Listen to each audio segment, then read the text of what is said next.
శ్రీకాకుళం నగరంలోని విశాఖ ఏ కాలనీలో కొత్తగా నిర్మిస్తున్న ఆలయ ప్రాంగణంలో సమావేశం జరిగింది. ఈ కార్యక్రమానికి ముఖ్య అతిథిగా హాజరైన శ్రీకాకుళం ఎమ్మెల్యే గొండశంకర్ మాట్లాడుతూ ఆలయాలు ఆధ్యాత్మిక నిలయాలని తెలిపారు.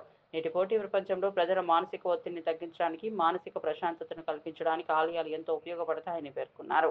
భక్తి భావంతో జీవించే వారికి ఎల్లప్పుడూ మానసిక ఉల్లాసం ఉంటుందని తెలిపారు. గడిచిన కాలంలో నిర్మించిన ఆలయాలే నేటి చరిత్రకు సజీవ సాక్ష్యాలని గుర్తు చేశారు. పురాతన ఆలయాలను కాపాడుకోవాల్సిన బాధ్యత అందరిపైన ఉందని అన్నారు.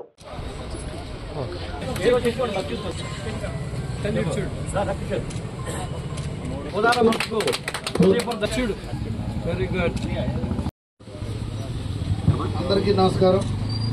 ముందుగా వేదికను అలంకరించిన పెద్దలకు, అలాగే వేదిక ముందు ఉన్నటువంటి పెద్దలకు, ఈ కాలనీ వాసులకు అందరికి కూడా పేరు పేరున నా హృదయపూర్వక నమస్కారాలు తెలియజేసుకుంటూ, చాలా సంతోషం మీరందరూ ఆ రోజు అడిగినప్పుడు ఇది కార్యరూపం దాల్చడానికి ఇంకా టైం పడుతుంది అనుకున్నాం.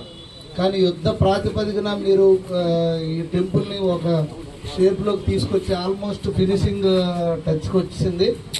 సో మీరందరూ ఎంత యూనిటీగా ఒక మాట మీద,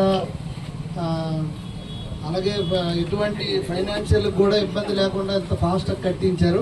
చాలా సంతోషం. ఇలాంటి మంచి కార్యక్రమాలు చేసి ముందుకొస్తే ఇంకా ప్రోత్సహించడానికి మాకు కూడా చాలా ఆనందంగా ఉంటుంది. తప్పకుండా డ్రైనేజ్ ఏదో ఇమీడియట్గా చేయమన్నారు, అది మేము ఇమీడియట్గా టేకప్ చేసి ఆ డ్రైనేజ్ వరకు బాగు చేసి మీకు ఇచ్చేస్తాం. సో ఈ టెంపుల్ వీలైనంత తొందరగా ఓపెనింగ్ చేసుకొని ఇక్కడ ప్రజలందరికీ పూజలు చేసుకునే విధంగా అందుబాటులో తీసుకొస్తారని నేను విశ్వాసం నాకు పూర్తిగా ఉంది.